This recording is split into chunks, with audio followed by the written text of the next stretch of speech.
What's up, YouTubers? This is the one and only Sonic Ranger, and I'm back at the reviewing station with another video review of epic proportions of the brand new, just released Star Wars The Black Series 6-inch action figures that are dedicated to the upcoming film Rogue One, A Star Wars Story.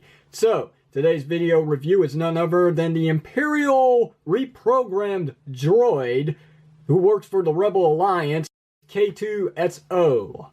So, taking the figure out of the picture for just a moment so we can take a good look at the packaging here, as partake of every single video review when I can, raising up the camera so you can see everything somewhat. Much better. There's everything now. Now let's bring it up close so you can see the nice profile image that was used for the box. It is a very nice picture of K-2SO. I can't really say any more about that. There's the name, K-2SO. So, on the side of the packaging here, he is number 24 in this wave of the Black Series line. And then on the back of the packaging has a brief bio for the character, which if you read it, then you know already I cheated with the introduction to this video and to this character. So yeah. Anyway, that's going to do it for the packaging. Let's put it aside very carefully and not toss it to the other side of the room. Bringing back in the figure, lowering the camera so we can get a good look at everything this figure has to offer, which is just that. This is everything. He has nothing else. No accessories and no stand, which he really needs, because in all honesty, I'm just going to go ahead and let you guys know the fatal flaw about this character, or the fatal flaw about this figure, is he cannot stand. He's standing right now, but I promise you 10 minutes from now, I'll come back, he'll be on the ground. And it's not the joints either. These are some very, very tight joints. I don't know what it is that makes this figure so freaking top heavy that he's just going to fall over, because this is pretty light. This upper torso, it's light. It is not that heavy, so I don't know what's causing such a balancing issue for this figure, unless it's the fact that one leg here, or his foot, is actually straight down and the other toe is basically pre-posed. Bet you didn't see that. Yeah, I'm talking to myself, people. I did not notice that until now. Maybe that's what's causing the issue. Or maybe it's just warped out of packaging. Maybe I could take a blow dryer to it later and see what happens. But for now, I'm going to call it a pre-posed toe. That's the way I see it. Anyway, figure is nicely detailed. Pretty tall to get on camera, but he is very nicely detailed. So much going on here. I love the fact that it looks like he's been through a little bit of some kind of combat, if not running away from battle. He does have some scarring, some damage, which is very interesting. It does actually go into the back as well. As you can see, it looks like the actual paint on this figure is pretty much chipping off. So that's not a flaw, that's actually pre-applied, so I didn't do that. Okay, I did not mess this figure up. Even some of the detail that is pretty sloppy on this figure here, like some of this orange panel lining here, you can see it kind of fits with what's going on with this figure here. The theme is perfect. He's damaged. That kind of makes sense since he is a reprogrammed Imperial droid. I mean, he had to be captured by the Rebel Alliance in some freaking fashion. So, yeah, I'm sure he took a little bit of a beating to be reprogrammed. But, yeah, he's a very cool droid, and there's not really much to talk about with this figure. I mean, I'm just giving you an overall look on this guy from the front to the back, and he's a pretty thin-looking bugger. I mean, what else can I really say about him? I do like this figure, nonetheless. Let's just get to the articulation before I make this a long video. He does have a ball-jointed head. As you can see, it does do everything that you want it to do. He also has a ball-jointed neck down here at this portion that allows good rotation and a lot more movement to the head, which makes it look like he's completely shut down, or makes him look like...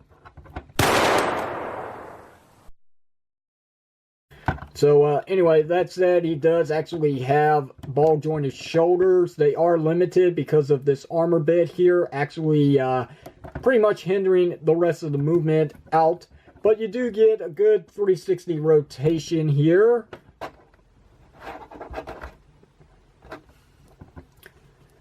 He do have a single jointed elbow, as you can see, and it makes sense for a droid, so I'm not going to complain about it. He does actually have upper elbow rotation as well to make up for a bicep rotation like most Star Wars figures.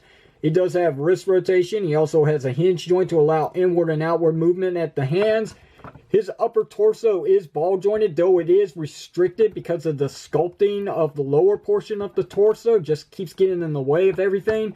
You can get him to swivel this way, and this way it's kind of hard to do, but it still can be done. Pretty tight on my figure. Your results will vary. He does have ball jointed legs for some really good range of kicking forward and kicking backward.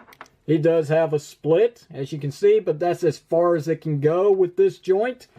He does have upper knee rotation. He does have a single jointed knee to allow 90 degrees bending. He also has a lower portion to his knee joint, as you can see. Nice rotation there. He doesn't have a thigh cut, just letting you know. And he does have a hinge joint to allow up and down movement at the feet, which are pretty tight on my figure. And he does have some ankle rocker pivot, which feels like it's on a ratchet joint, which you can only get 3 clicks. This would be 1, this would be 2, and that would be 3. So it's going to be a little tricky to pose this figure with its feet in such a way when you're only restricted to so many positions. So that could also be an issue on why this figure just doesn't stand too well, even though he's making me look like a fool right now. But that's basically it for this guy.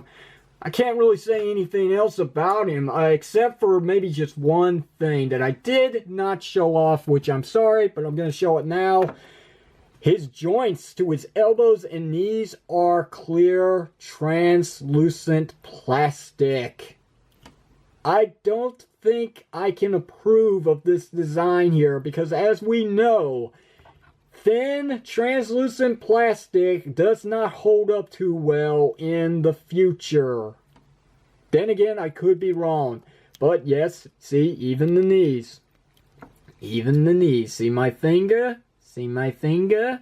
Yep. Yep. We'll see how this all plays out for the guy in the future. Stand up, you jerk. Okay. See? That was my fault. I just didn't have him posing too well on his feet. Anyway, let's do some size comparisons and wrap this video up before it goes 10 minutes. So here's Captain Kazan Andor, who's pretty much running the show with this guy. And let's bring in the pretty much who's going to be the main attraction of Rogue One. That would be K-2SO. And let's bring in the rest of this Black Series wave with Rey and the Luke Skywalker lightsaber. Here is Kylo Ren unmasked. And to wrap it all up, here is BB-8, who's standing just fine in this video, unlike the last video review. I know some people noticed that, but hey, whatever. Anyway, that's going to do it for this video review. I do recommend this figure, just like the rest of this line so far. One more figure to go, and you probably know who that is already. And let's just say, with this video and the next coming video, they're pretty much one and the same when it comes to proportions. I'm dead serious. I know I'm cracking jokes about this guy, but his name makes freaking sense just because of that. Anyway, that's going to do it. I've got nothing else to say. Go out and buy this figure if you can find him. He's pretty easy to find, in all honesty. And, yeah, like I said, you shouldn't have any trouble finding this guy. So if you have any questions or comments, you know what to do. Leave it down below in the comment section of this video. If you like today's video review, hit the thumbs up button. And if you haven't already, why not hit that subscribe button for more video reviews just like the one you're seeing here today from the reviewing station. This is Sonic Ranger signing off. Thanks very much for watching, and I'll see you whenever you see me.